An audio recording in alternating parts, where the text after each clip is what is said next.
Hello மக்களே, welcome to Delhi talks. Yes, Vijay இங்கே வந்துட்டு சூர்யா அண்ட் விஜயா நம்ம சுவாமி அவர்களை பார்த்தோம். அண்ட் தெலுங்குல வந்து விக்ரமாதித்யா அப்படின்ற கேரக்டர்லையும், அப்புறம் வந்து கன்னடாவில் பார்த்தீங்கன்னா மிதுன ராசியில் மிதுன் அப்படின்ற கேரக்டரில் ஆக்ட் பண்ணியிருக்காங்க. இப்போது ஜி தெலுங்குல வர இருக்க ஆட்டோ விஜயசாந்தி இந்த சீரியலில் இவருடைய கேரக்டர் நேம் வந்து எனக்கு இன்ட்ரடியூஸ் பண்ணியிருந்தாங்க. என்ன நேம் அப்படின்னு பார்த்தீங்கன்னா, அங்கே ரொம்பவே பரிச்சயமான ஒரு பேர் சிரஞ்சீவி அப்படின்றது தான் அந்த ஆட்டோ விஜயசாந்தி சீரியலில் நம்ம சுவாமி பண்ண போகிற கேரக்டருடைய நேம். அண்ட் அங்கே ஹீரோயினுடைய இன்ட்ரோடக்ஷன் ப்ரோமோமே ரிலீஸ் பண்ணியிருந்தாங்க. அவங்க நேம் வந்து சீரியல் டைட்டிலே இருக்குது, விஜயசாந்தி அப்படின்னு சொல்லிட்டு. ஸோ விஜயசாந்தி சிரஞ்சீவி இந்த பேர் வந்து இப்போ புதுசாக அங்கே இன்ட்ரடியூஸ் ஆக இருக்காங்க. தெலுங்குல ஃபர்ஸ்ட் டைமாக ஜீல என்ட்ரி கொடுத்துருக்காரு நம்ம சுவாமி.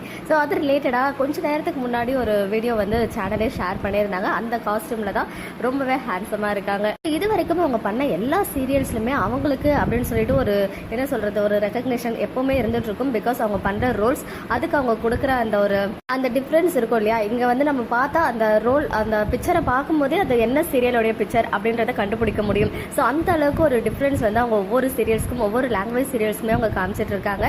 ஸோ இந்த சீரியல்லையும் அப்படி நம்ம பார்க்க முடியும். பிகாஸ் கொஞ்ச நேரத்துக்கு முன்னாடி இன்ஸ்டாவில் இவங்களே ஸ்டோரியுமே ஷேர் பண்ணியிருந்தாங்க.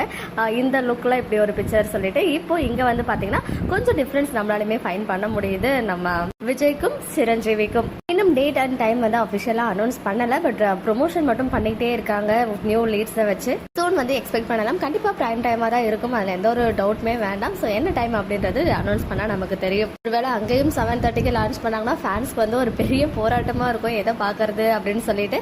அண்ட் இந்த ப்ராஜெக்டும் ஒரு பெரிய சக்ஸஸ் கொடுக்கணும் நம்ம சாமி அவர்களுக்கு அப்படின்னு சொல்லிட்டு மனமாற வாழ்த்துக்கள் தெரிவிச்சுக்கலாம். ஓகே மக்களே, நெக்ஸ்ட் வீடியோவில் மீட் பண்ணுறேன். எக்ஸ்க்ளூசிவ் அப்டேட்ஸ்க்கு மறக்காம நம்ம யூடியூப் சேனலை சப்ஸ்கிரைப் பண்ணிக்கோ.